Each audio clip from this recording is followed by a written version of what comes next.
simply through the act of listening, we can connect with people and they connect with us. Welcome in, everyone, to the Louisiana Now podcast. I am your host, Todd Rossnagel. It is great to have everyone along with us. If there is one thing that continues to be a constant in society, and now more than ever, it is the need to listen. We've talked about listening on the Louisiana Now podcast many times, and we're going to do so yet again today. Plus a whole lot more with our guest today, Dr. Craig Gilliam. Craig serves in extension ministry for the Louisiana Conference and works with the Office of Clergy Excellence and the Board of Ordained Ministry in the areas of clergy care and clergy effectiveness. He coordinates the Resident in Ministry program for the conference. That's the program for those who are on their way, so to speak, to full ordination.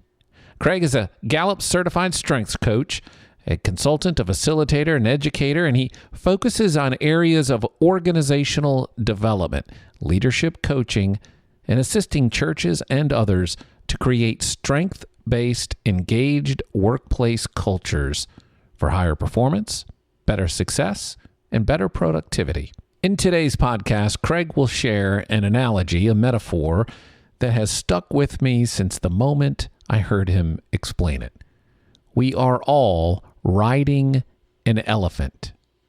Who is the rider? What is the elephant? And what are we talking about? You'll hear it all coming up. And I promise it will change the way you listen and might even change the way you manage an organization.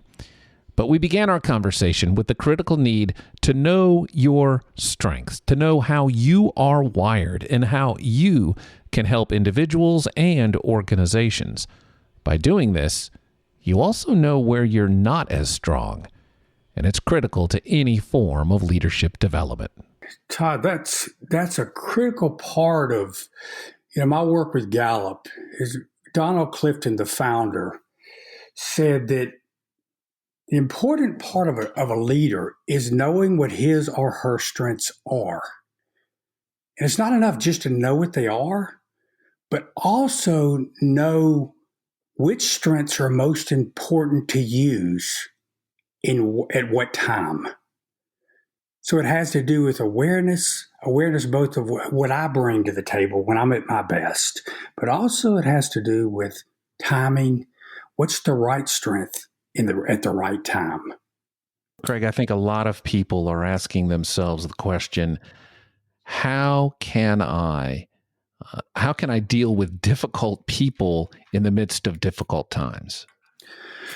Yeah, great question, Todd. My experience, one thing to remind ourselves that's helpful to me in working in conflict situations is that human beings, all of us, are emotional beings who think. We are not thinking beings who have emotion. Okay? We're emotional beings who think. We're not thinking beings who have emotion. You might imagine, a metaphor to use is you might imagine that we have a rider and we have an elephant, and the rider's on top of the elephant. The danger is when we say that we're thinking beings first, we're convincing ourselves that the rider has control. But the truth is the rider is the rational mind. But this huge thing we're all riding is the elephant. It's the emotional part of us. And it's what we have to manage. And in order to bring change in organizations, you got to appeal to both the rider and the elephant. And so what I would say with clergy, with leadership, especially as we re-enter, we're at this time when anxiety, fear, and I think grief, loss, is really permeating the system. And as such, in order to deal with high anxiety or people that are highly anxious, I speak less and listen more. Craig, I've heard that before. I've read it, and maybe this is a fault of my own that I probably don't listen as much as I should. Give us some practical ways that we can indeed listen more and do it correctly. When I'm listening to people, so oftentimes our conversations are not about really trying to hear. I don't mean just hearing the words, but trying to listen deeply into what are they trying to communicate behind their words. Perhaps maybe even to listen to the elephant that they're riding, to borrow your analogy. Exactly. We're listening to and really asking the question, and this is pastoral effectiveness. It's leadership effectiveness. And how do I speak not just to the writer or the surface issues, the identifying issues, but how do I speak to that deeper dynamic that's going on apparently in their spirit and in their soul in a way that it can hear as well. And too often times we deal with the identified issue, the symptomatic issue, rather than speaking to the deeper part of the human soul to say, I hear you're upset about this. But let's talk a little bit about the bigger picture here. Gallup did a study, and it said and what they did is they studied what makes for a good leader. And notice they didn't say just a great leader, because a great leader, someone might say, is Hitler or Stalin.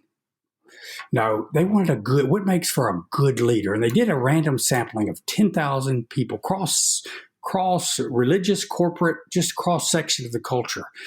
And they said what they discovered is 4 components people are looking for from a leader. And one of those has to do with trust. They trust their leader. Okay. Second one has to do with stability. And I don't mean stability in the sense of stuckness. I mean a kind of steadiness. The third one has to do with compassion, that my leader really cares about me as a person. And the fourth thing is hope, that they genuinely give me hope. And that doesn't mean I'm ignoring the challenges we face, but while embracing those, I'm really trying to find an invitation in the midst of it to grow. Okay? So listening has a lot to do with, we all forget that simply through the act of listening, we can connect with people and they connect with us. And we become a part of them and they become a part of us. But instead, we spend so much time trying to think about what am I going to say in response that we often don't hear what they're actually communicating. I'm assuming that another aspect to leadership, good leadership, is to be okay with the answer, I don't know. I couldn't agree more.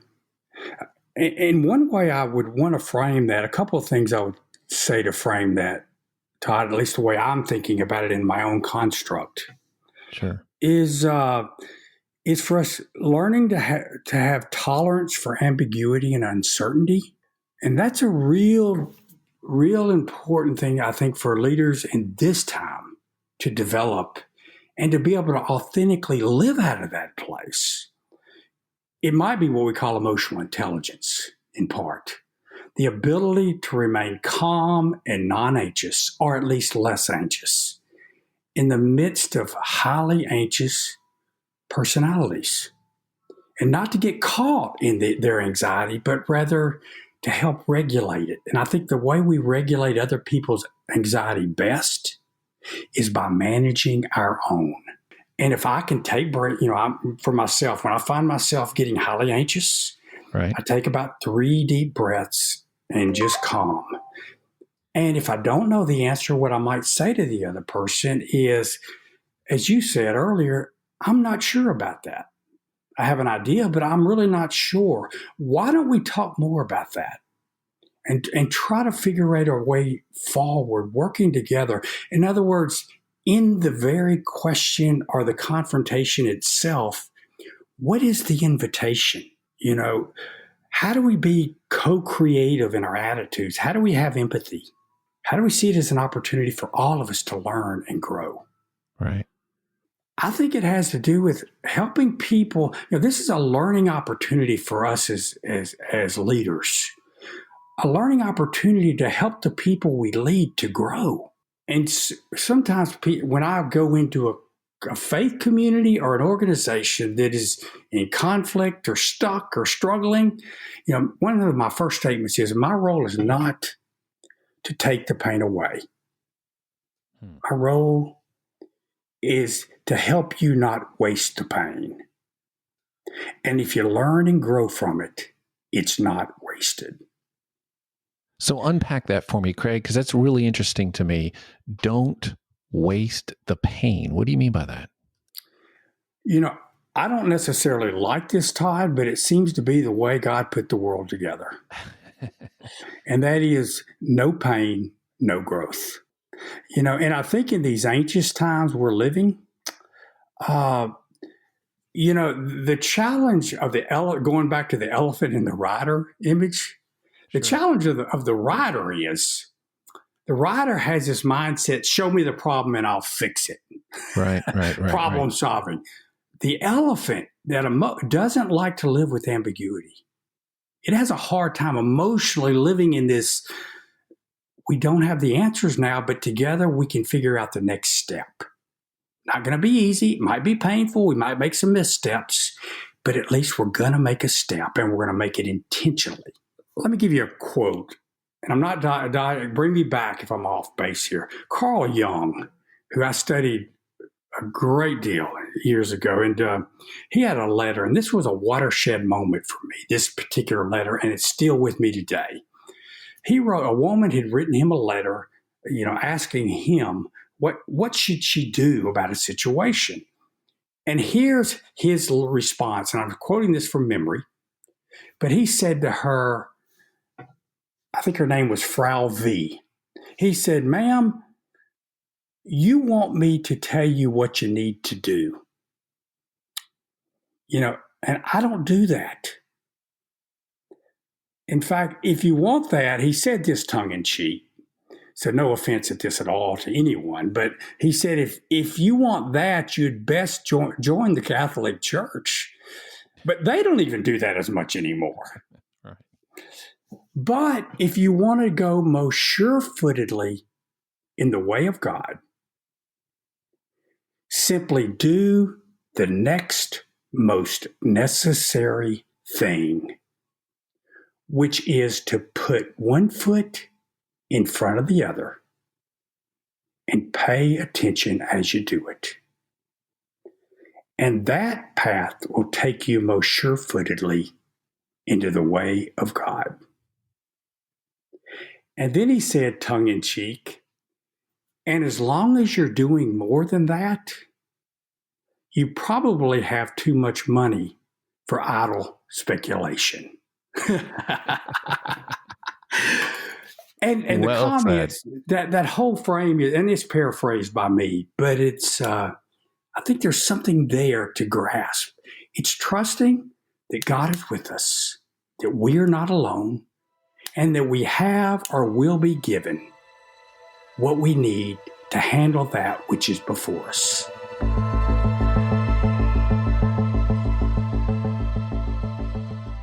And I believe that. I believe the answers to all of our challenges are within our midst. When I work with a group, it's not about going in and giving answers. I can't give answers because I don't know it like those who live in it. But I can go create a safe enough space and a kind of calmness so the answers that are already there, because God is there, so they can hear that, they can begin to emerge, and the people in this space can hear it. And they can hear it in a way, hopefully, that doesn't take the roof off the place. Right. So it's creating that kind of emotional calmness and spiritual calmness and presence. That's contagious, just as anxiety is contagious. And it takes a very self-differentiated presence to be able to walk into an anxious context and not get caught in the anxiety and become reactionary, fearful, fight, flight, freeze, and all those dynamics that are human beings at their worst, not humans as we've been created by God to become.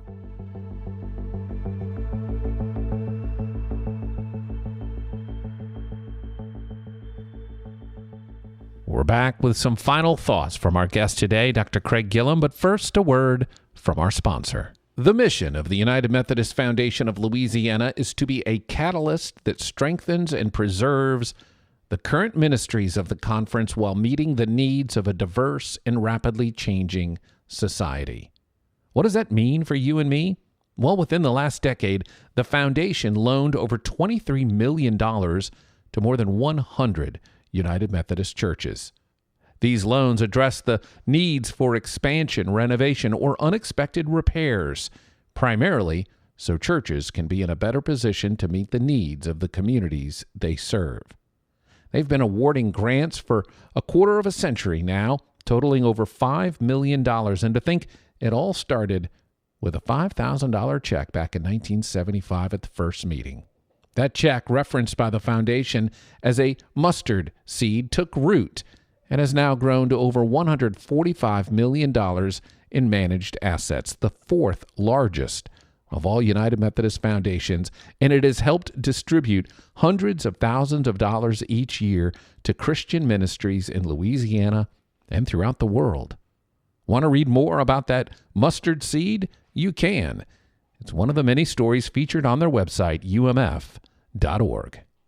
Back down to the show and our final moments here with Craig, and I asked him, as one who has worked with so many newly ordained elders in the Louisiana Conference, what do we have going for us in Louisiana? We've got a real collegial, collaborative spirit within this conference. Now, does that mean there's not disruptions? No. But by and large, I would say, and I've worked with the majority of our clergy since 2002. I've been over with the RIM somewhere around 2002. So a long time. I've seen a lot of our clergy come through the RIM residence and ministry process to become ordained. Right. We have some deeply passionate, caring, wise ministers that really, at their heart of hearts, really want to do the work of God and the work of the Spirit. And I think that that's a deep-rooted, that I don't see it manifest in some conferences like I see it here. The desire for collaboration, the deep care and commitment, not just to going to getting a bigger church, but being effective and caring and ministerial where they are. So I just think we have some really clergy that really have some giftedness and are willing to enter. There's not that such a competitive spirit here. And competition isn't all bad, but it's not a destructive competitiveness. It's a desire to grow and be who we've been created to be, more so than can I outdo this other person.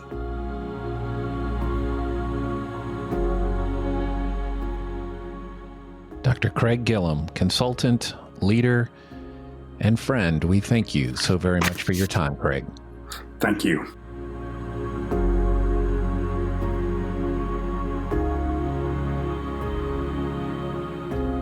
We would like to encourage you, if you have the time, to head on over to the show notes of this episode, because Craig has provided us with a great list of resources. Books and articles on strength-based leadership, how to change things when change is hard, the poem he referenced in our interview by David White, and a whole lot more, all located on our show notes.